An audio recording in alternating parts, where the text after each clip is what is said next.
The hive is highly organized. Most of the bees you see here are workers, and they're all females. They're the ones doing all the work, collecting nectar, feeding the colony, and keeping everything running. Από εδώ θα γεννηθούν εργάτριες, μέλισσες, και από εδώ θα γεννηθούν κυφίνες. Κυφίνες. Και η διαφορά της βασίλισσας από τις μέλισσες είναι ακριβώς το ίδιο αυγό, στο οποίο για τη βασίλισσα έχουν βάλει σαν τροφή βασιλικό πορτό, ενώ για τις εργάτριες έχουν βάλει γύρι και μέλι.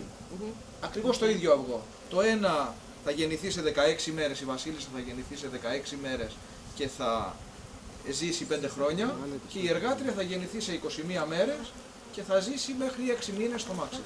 Την άνοιξη και το καλοκαίρι, επειδή δουλεύουν οι μέλισσες περισσότερο, ζουν λιγότερο. Οι μέλισσες θα ζήσουν μέχρι 6 μήνες. Μόνο μία φορά στη ζωή της δεν πετάει. Ναι.